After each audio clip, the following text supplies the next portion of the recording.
Pemirsa, Wakil Ketua DPR RI Sufmi Dasko Ahmad mengatakan keberadaan vaksin Nusantara perlu didukung produksinya, apalagi di tengah situasi vaksin-vaksin dari luar yang tidak mudah masuk ke Indonesia.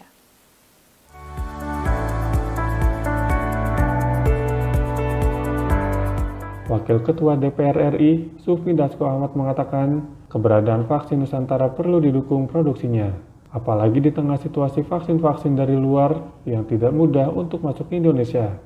Bagi Sufmi Dasko Ahmad, keberadaan vaksin Nusantara perlu didukung keberadaannya untuk mengatasi pandemi COVID-19. Karena menurut Dasko, keberadaan vaksin Nusantara justru akan menambah kekayaan vaksin, terlebih produksi di dalam negeri. Dijadikan vaksin. Nah, 7 hari ke depan, darah yang sudah diproses, yang hari ini diambil, akan disuntikan kembali untuk vaksin kepada yang sudah diambil darahnya pada hari ini. Jadi rentang waktu 7-8 hari, darah yang sudah diambil itu kemudian diproses, lalu kemudian dimasukkan lagi ke dalam tubuh kita. Nah, ini sistem personalized sistem vaksin ini, saya yakini bisa menambah kekayaan vaksin-vaksin yang sudah beredar di Indonesia. Nah, apalagi ditambah dengan embargo vaksin dari negara-negara penghasil vaksin, ini juga bisa sedikit banyak mengganggu program vaksinasi pemerintah. Nah, sehingga dengan adanya vaksin Nusantara ini dapat membantu pemerintah untuk mengurangi kelangkaan vaksin karena embargo tersebut. Jadi biarkan vaksin yang sudah ada diberikan pemerintah kepada rakyat yang membutuhkan. Nah, sementara sebagian itu ikut vaksin mandiri dan juga vaksin Nusantara.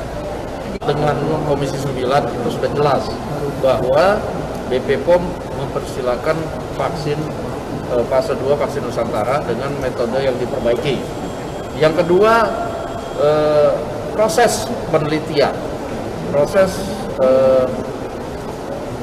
yang ada di rumah sakit itu kemudian sudah dipersilakan juga oleh BP POM kalau lihat rilis hari ini. Dan kita tidak akan membawa hal ini ke ranah bisa atau tidak, karena ini kita kan secara pribadi-pribadi ke sana. Silakan aja kemudian ada fraksi lain yang belum ingin, tetapi bagi yang ingin juga kan nggak boleh dilarang juga. Jadi uji klinis, penelitian dan lain-lain itu memang ranah rumah sakit dan universitas. Sehingga saya pikir tidak perlu ada soal dinamika, siapa yang boleh, siapa yang enggak, diizinkan atau enggak. Yang namanya proses uji klinis itu adalah memang haknya rumah sakit dan pemerintah. Lebih lanjut, Wakil Ketua DPR RI Sufmi Dasko Ahmad akan ambil bagian dalam vaksinasi vaksin Nusantara yang diinisiasi mantan Menteri Kesehatan Terawan Agus Putranto. Untuk tahap awal, Dasko mengaku diambil sampel darahnya dan darah tersebut diolah selama 7 hari. Prosesnya, jelas Dasko, juga berjalan dengan baik dan tidak terlalu lama. Dasko menjelaskan, sebelum diambil sampel darahnya, ia terlebih dahulu dilakukan pemeriksaan terhadap wawancara tentang berbagai kondisi kesehatan yang dialami. Dasko menilai, hal itu umum dilakukan kepada setiap orang yang ambil bagian dalam uji klinis tahap kedua ini. Dito Rosito, Fakih Fatur Rahman, Diktiat TV melaporkan.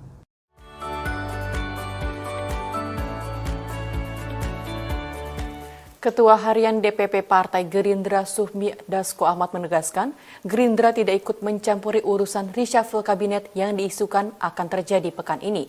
Dasko menilai reshuffle kabinet merupakan hak prerogatif Presiden untuk melakukan penataan dalam kabinet pemerintahan. Ketua Harian DPP Partai Gerindra Sufmi Dasko Ahmad menegaskan, Gerindra tidak ikut mencampuri urusan reshuffle kabinet yang diisukan akan terjadi pekan ini. Dasko menilai reshuffle kabinet merupakan hak prerogatif Presiden untuk melakukan penataan dalam kabinet pemerintahan. Sufmi Dasko Ahmad yang juga menjabat Wakil Ketua DPR RI juga menyampaikan, Presiden Joko Widodo memiliki hak prerogatif untuk melakukan reshuffle atau pergantian menteri dalam kabinet. Menurut Dasko, reshuffle muncul ketika Presiden butuh memperbaiki kinerja kabinet pemerintahan. Dasko pun enggan mengomentari reshuffle kali ini terkait peleburan Kementerian Pendidikan dan Kebudayaan dengan Kementerian Riset dan Teknologi setelah DPR menyetujuinya. Ya kalau soal reshuffle kabinet itu kan memang haknya Presiden untuk kemudian melakukan reshuffle. Mengenai kementerian mana saja yang kemudian direshuffle, tentunya itu Presiden yang tahu, karena itu kebutuhan yang memang diinginkan oleh Presiden untuk memperbaiki kinerja kabinet. Nah, sehingga kita tidak dalam ikut campur, tapi kemudian kita memberikan kewenangan kepada Presiden, karena itu memang haknya beliau. Fokus kementerian yang kira-kira harus dievaluasi menurut Bang Dasko adalah Kementerian Ristek. Tadi itu tentu juga akan ganti. Yang lebih jelas kan yang sebagai penanggung jawab Presiden lebih tahu mana kementerian yang memang perlu dirombak, mana kementerian yang perlu diperkuat, dan mana kementerian yang perlu diperbaiki. Kalau Kementerian Investasi sebaiknya figurnya seperti apa Bang Dasko? Kementerian Investasi. Ya, saya rasa soal figur itu juga memang sudah oleh Presiden akan dilihat track record, kemampuan dan lain-lain, tapi kita tidak dalam kapasitas untuk mencampuri. Wakil Ketua DPR RI Sufmi Dasko Ahmad kembali menegaskan bahwa semua hal terkait reshuffle merupakan hak penuh dari Presiden. Dasko menyebut Presiden lebih mengetahui mana kementerian yang perlu dirombak dan pasti melihat track record dan kemampuan calon menteri yang akan dipilih. Di Torosito, Fakih Fatur Rahman, Dikdaya TV melaporkan dari Jakarta. Proses uji klinis itu adalah